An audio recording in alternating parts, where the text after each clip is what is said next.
What happens when a beloved national treasure walks onto a morning television set expecting a friendly chat, only to face an ambush that turns into the most shocking meltdown in daytime TV history? In just 36 seconds, one careless comment from the host ignites a firestorm that exposes the ugly truth behind the cameras, and what follows is a confrontation so raw, so brutal, that it leaves the entire studio in stunned silence. David Jason arrived at the studio that morning with the kind of warmth and humility that had made him one of Britain's most cherished actors. Decades of bringing laughter and joy to millions of homes had earned him a special place in the hearts of viewers across the country. He had agreed to appear on the show to discuss his latest documentary project, a heartfelt exploration of working-class heroes throughout British history. It was the kind of meaningful work that reflected his own roots, his own journey from humble beginnings to household name status. The studio buzzed with the usual pre-show energy. Makeup artists touched up faces, producers scurried about with clipboards, and the audience settled into their seats, excited to see the legendary actor in person.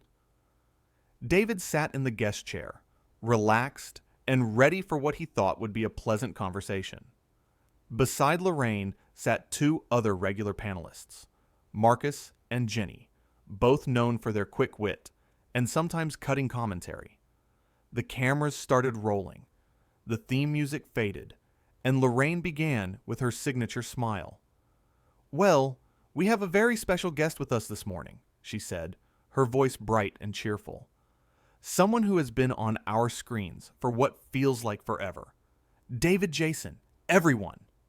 The audience applauded warmly, and David smiled, giving a small wave. "Thank you for having me," David said, his voice carrying that familiar, comforting tone that millions recognized. "So, David," Lorraine continued, leaning forward slightly, "you are here to talk about your new documentary. Working Class Heroes, is that right?" "That is right. Yes," David replied. "It has been a real passion project for me, actually. Growing up the way I did, I have always felt connected to the stories of ordinary people doing extraordinary things. This documentary celebrates those folks." Lorraine nodded, but there was something in her expression that suggested she was not entirely engaged. Marcus and Jenny exchanged glances, and Jenny smirked slightly. "That is very sweet," Lorraine said, her tone shifting ever so slightly. "But tell me, David, do you not think that perhaps you are a bit, shall we say, out of touch with what real working class life is like now? I mean, you have been wealthy and famous for decades. You live in that lovely big house in the country, do you not? You drive nice cars. You take lovely holidays. How can you possibly relate to someone who is struggling to pay their energy bills or put food on the table?" The question landed like a stone. David blinked, clearly taken aback. The audience shifted uncomfortably in their seats. "I am sorry, what?" he said, his smile fading. "Are you seriously asking me that?" "Well," Lorraine continued, seemingly oblivious to the shift in atmosphere, "you live in a mansion, do you not? You have been incredibly successful. You have not had to worry about money in years, decades even. How can you really speak to the working class experience when you have been removed from it for so long?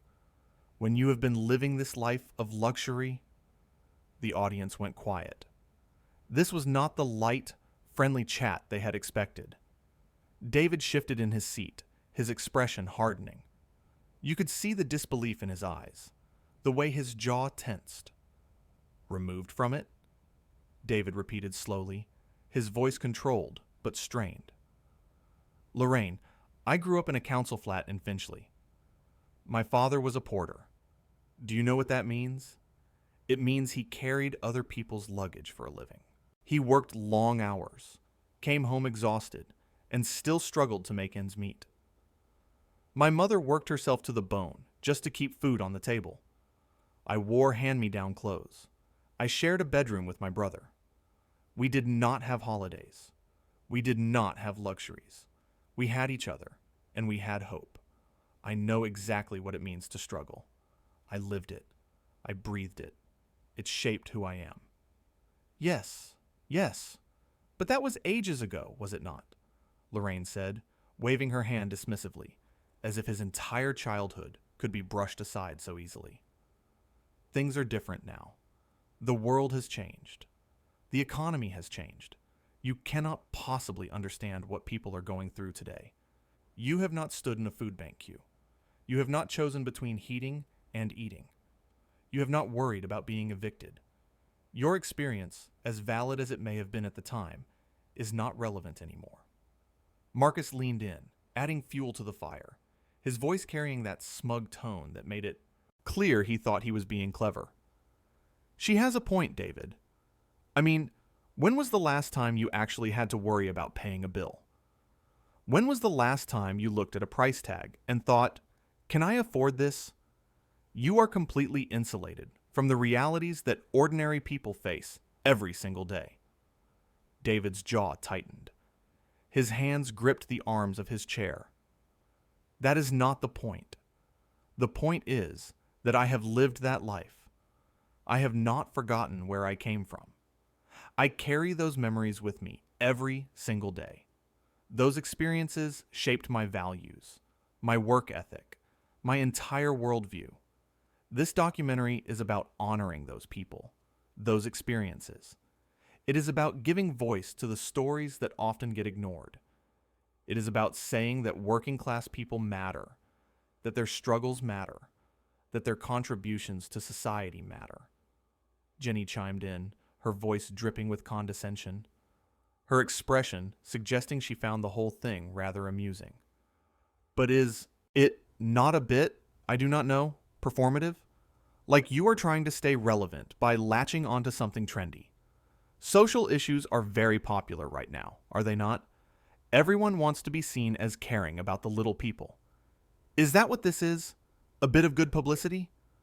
The words cut deep. You could see it in David's face, the way his eyes widened, the way his breath caught.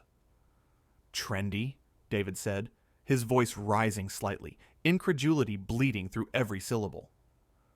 Celebrating working class people is trendy now? That is what you think this is?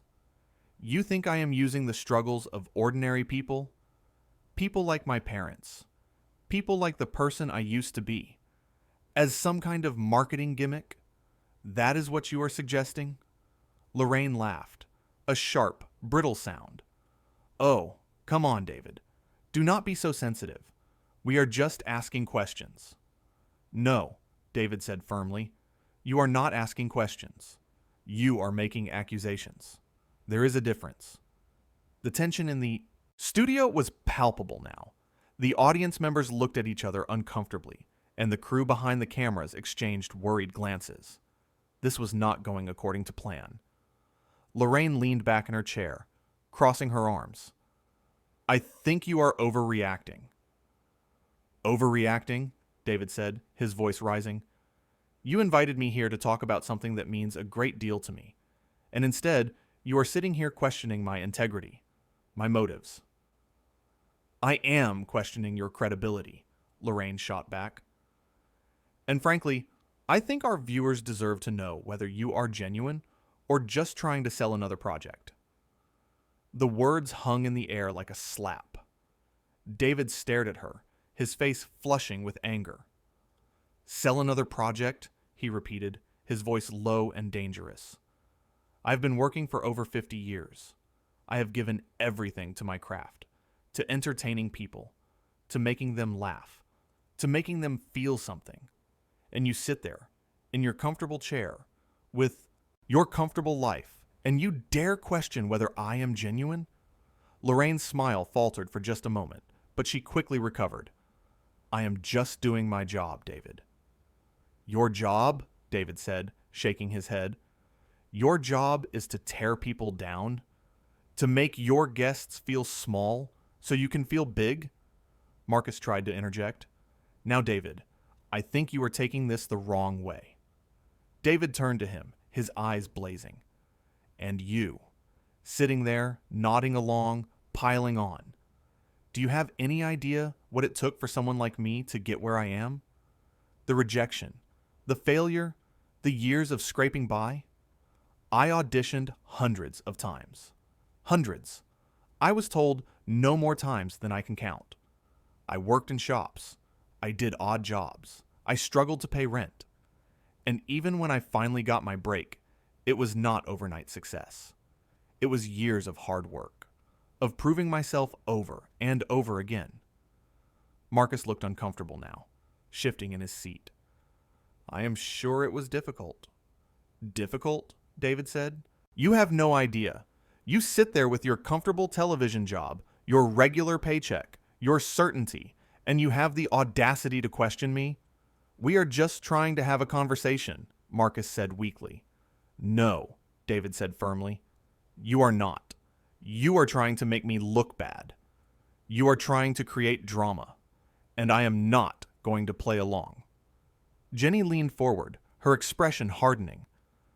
I think you are being oversensitive, David. We are allowed to ask questions. Of course you are, David said. But there is a difference between asking questions and making accusations. There is a difference between curiosity and cruelty. Cruelty? Jenny said, laughing. That is a bit dramatic, do you not think? Is it? David challenged.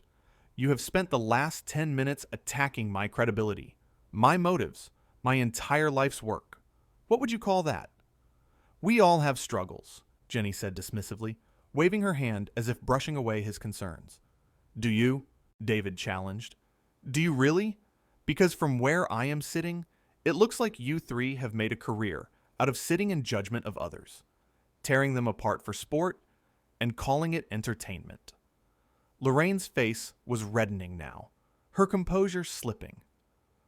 How dare you? I have worked incredibly hard to get where I am. Have you? David said. Or have you just learned how to be cruel enough? How to push people far enough that they give you a reaction?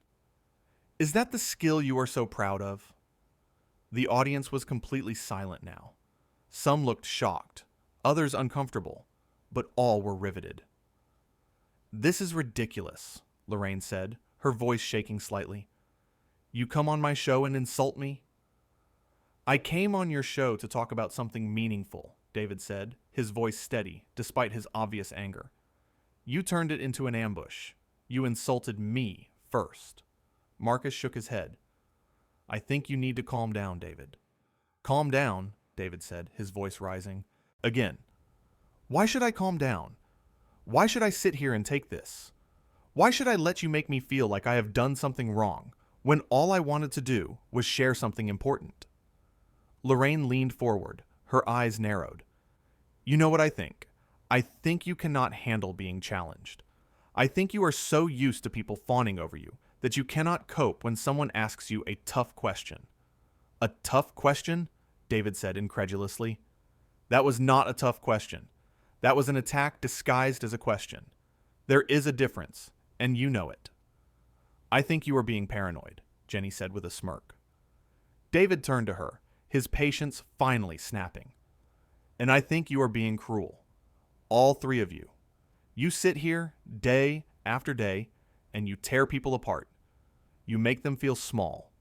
You humiliate them. And then you act like you are just doing your jobs. Well, I am done. I am not going to sit here and be your entertainment for the morning. He started to stand, but Lorraine held up a hand.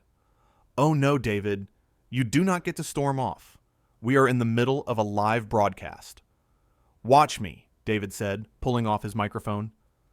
Sit down, Lorraine said, her voice sharp. You are being unprofessional. David laughed, a bitter, humorless sound that echoed through the silent studio. I am being unprofessional? Let me tell you what is unprofessional. Inviting someone onto your show under the pretense of a friendly interview, then blindsiding them with attacks on their character. That is unprofessional. Questioning their motives without any evidence. That is unprofessional. Belittling their life experiences because they do not fit your narrative. That is unprofessional. So do not stand there and lecture me about professionalism when you have shown none yourself. Lorraine's face was bright red now. Her hands were shaking. "You are embarrassing yourself." "Am I?" David said, his voice steady despite the fury in his eyes. "Or am I finally being honest? How many other guests have sat in this chair and smiled through your condescension? How many have bitten their tongues while you made them feel small? How many have walked out of here feeling worse about themselves than when they walked in? I bet there have been plenty. But they did not say anything because they were too polite, too professional, too worried about their reputations. Well, I do not care anymore. Someone needs to say it." "You are making a scene," Marcus said, but his voice lacked conviction. He looked nervous now, glancing between David and Lorraine, clearly wishing he were anywhere else. "Good," David said, turning to face Marcus directly. "Maybe people need to see what really goes on here. Maybe people need to see how you treat your guests when the cameras are rolling. Maybe they need to know that this warm, friendly image you all project, this morning television cheerfulness, is just an act. Maybe they need to see that behind all the smiles and the pleasantries, there is something cold and calculated happening. You build people up in the introduction, make them feel welcome, make them feel safe, and then you tear them down for entertainment. That is what you do. That is your business model." Lorraine stood up now too, her face flushed with anger, her composure completely shattered. "How dare you? How dare you stand there and accuse me of being cold? I have built a career on being warm and friendly. People love me. They invite me into their homes every morning because they trust me, because they feel connected to me. I have interviewed thousands of people over the years, and they have all been perfectly happy with how they were treated." "Have they?" David said, his voice quiet but cutting. "Or have they just been too polite to say anything? Have you ever actually asked them how they felt after leaving your show? Have you ever considered that maybe, just maybe, some of them went home feeling hurt, feeling diminished, feeling like they had been used? Or do you just assume that because they smiled on camera, everything was fine?" The question landed hard. Lorraine opened her mouth to respond, then closed it again. For a moment, just a moment, doubt flickered across her face. "No," David continued, his voice growing stronger. "You have built a career on pretending to be warm and friendly, while actually being cold and calculating. You have built a career on making people feel comfortable just long enough to get what you want from them, and then you move on to the next guest, the next victim, the next person whose vulnerabilities you can exploit for ratings. There is a difference between being genuinely kind and performing kindness. And you, Lorraine, you are a performer. Nothing more." The audience gasped. This was beyond uncomfortable now. This was explosive. "You need to leave," Lorraine said, her voice trembling with rage. "I was already leaving," David said. "But let me tell you something before I go. You had a chance to have a real conversation today. You had a chance to talk about something that matters, something that could have inspired people, something that could have made them feel seen and heard. But instead, you chose to play games. You chose to be small, and that says everything about who you are." "Get off my show," Lorraine spat, her voice venomous. "Gladly," David said. He looked at the audience, his expression softening slightly, his anger giving way to something like sadness. "I am sorry you all had to see this. You came here this morning expecting something nice, something uplifting, a pleasant conversation about meaningful work, and you got this ugly confrontation instead. That is not fair to you. You deserved better. You came here in good faith, and you were let down. I apologize for my part in that, even though I do not apologize for standing up for myself. But I am sorry that your morning was ruined by this. You did not deserve to witness this kind of ugliness." With that, he turned and walked toward the exit. The cameras followed him, capturing every step, every moment of his dignified departure. Lorraine stood there, shaking with anger, her hands clenched into fists at her sides, while Marcus and Jenny sat frozen, unsure of what to do or say. "David," Lorraine called after him, her voice sharp and desperate, "you are making a huge mistake. You have no idea what you have just done. Do you know how many people would kill for the opportunity to be on this show? Do you know how lucky you were to be invited here? And you are just going to throw that away? You are going to walk out and burn this bridge. You will never work in television again. I will make sure of that." David stopped and turned back, his hand on the door, his expression one of profound sadness mixed with quiet strength. "The only mistake I made was thinking you were different. I thought you actually cared about the people you interview, that you saw them as human beings with feelings and dignity, not just content for your show. But you do not, do you? You just care about the spectacle. You care about the drama. You care about creating moments that people will talk about, regardless of who gets hurt in the process. Well, congratulations. You got your drama today. You got your viral moment. You got your conflict. I hope it was worth it. I hope when you go home tonight and watch this back, I hope when you see the look on that audience's faces, the discomfort, the disappointment, I hope you feel proud of yourself." "You will regret this," Lorraine said, her voice trembling. "Will I?" David said, his voice soft but steady. "Or will you? Because I will go home tonight knowing I stood up for myself. I will go home knowing I did not let you tear me down, that I did not sit there and smile while you questioned my integrity, my values, my life's work. I will go home knowing that I was true to myself, even when it was difficult, even when it was uncomfortable. What will you go home knowing, Lorraine? What will you tell yourself when you are alone with your thoughts?" The question hung in the air. Lorraine did not answer. She could not.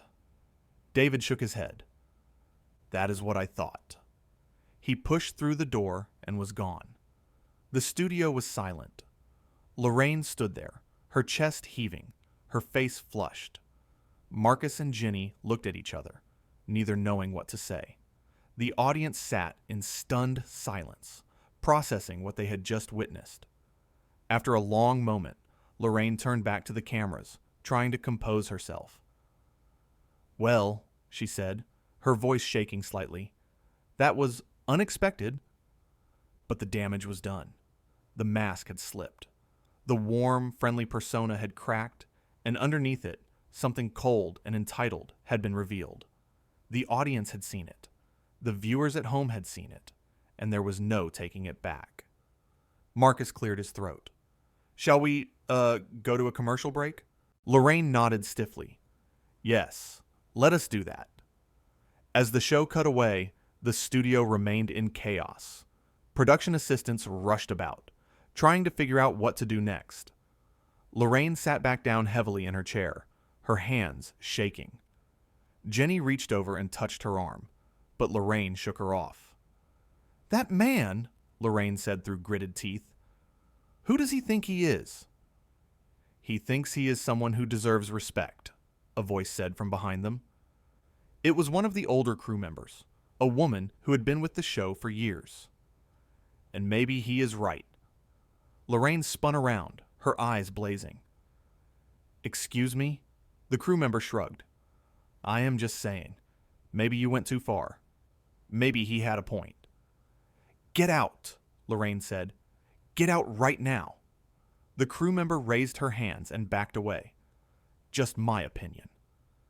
As she left, Lorraine turned back to Marcus and Jenny. "Can you believe this? Can you believe he did that?" Marcus shifted uncomfortably. "I mean, Lorraine, we did kind of come at him pretty hard." "Whose side are you on?" Lorraine snapped. "I am not on anyone's side," Marcus said. "I'm just saying, maybe we should have been a bit gentler." "Gentler?" Lorraine said, her voice rising. "We are journalists. We ask tough questions. That's what we do." "We are morning television hosts," Jenny said quietly. "We are not investigative reporters. And that was not a tough question. That was, honestly, kind of mean. Lorraine stared at her, betrayed. You too? Jenny looked away. I am just being honest. The commercial break was ending. Lorraine had seconds to pull herself together, to figure out how to salvage this disaster. But as she looked into the camera, she realized something. She had underestimated David Jason. She had thought he would just sit there and take it, that he would be too polite, too professional to push back. But she had been wrong. And now, in front of millions of viewers, she had been exposed, not as the warm, friendly host everyone thought she was, but as someone who could be petty, cruel, and dismissive.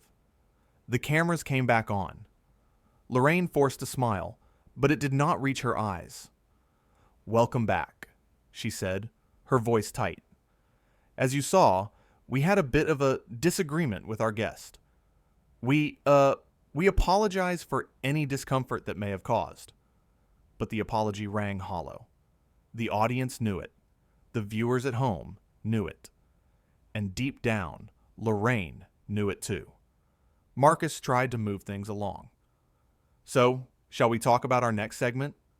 Yes, Lorraine said quickly, desperate to move past what had just happened. Yes, let us do that. But the show was never quite the same after that. The energy was off. The rhythm disrupted. Lorraine stumbled over her words. Marcus and Jenny were unusually quiet, and the audience seemed distracted, still processing the confrontation they had witnessed.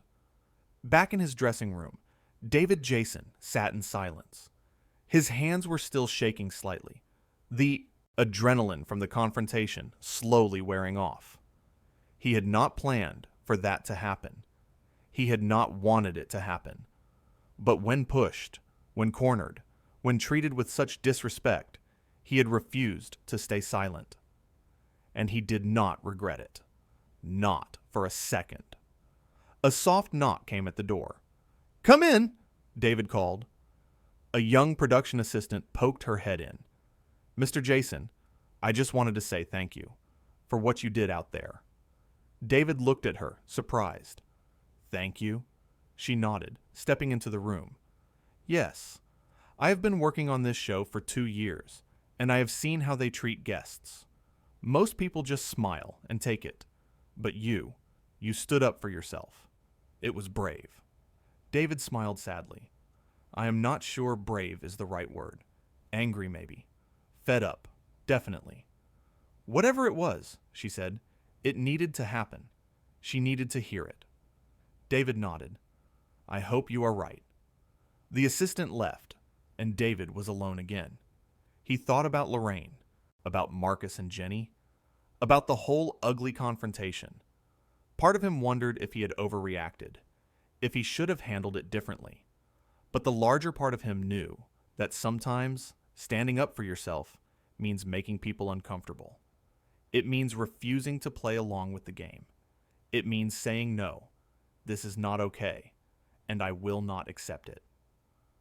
Out in the studio, the show limped toward its conclusion. Lorraine tried to regain her composure, tried to project that warm, friendly image she was known for, but it was no use. The illusion had been shattered. The audience had seen behind the curtain, and what they had seen was not pretty. When the show finally ended, Lorraine ripped off her microphone and stormed off set without a word to anyone. Marcus and Jenny followed at a distance, neither speaking. The crew began breaking down the set in silence, the usual post-show chatter noticeably absent. In the control room, the director sat back in his chair, rubbing his face. Well, he said to no one in particular, that was something. That was a disaster, one of the producers said. No, the director said slowly. It was real. For once, it was actually real. And that was the truth of it. For those few minutes, the carefully constructed facade of morning television had fallen away, and something raw and honest had taken its place. It was messy and uncomfortable and painful to watch, but it was real.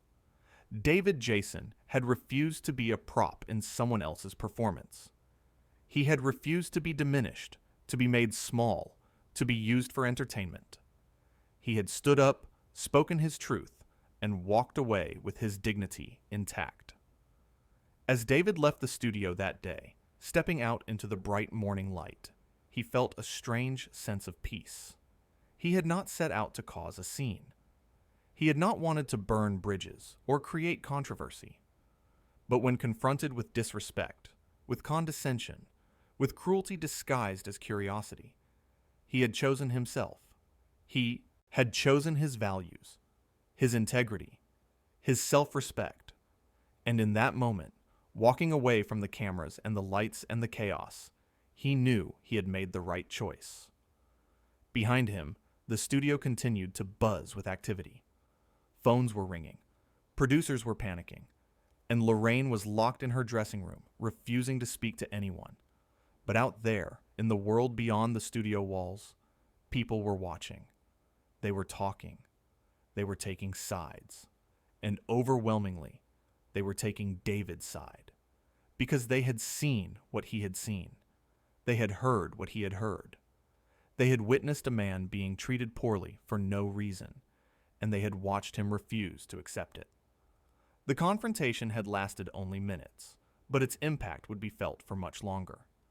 It was a reminder that beneath the polish and the production and the carefully managed personas, there were real people with real feelings and real limits.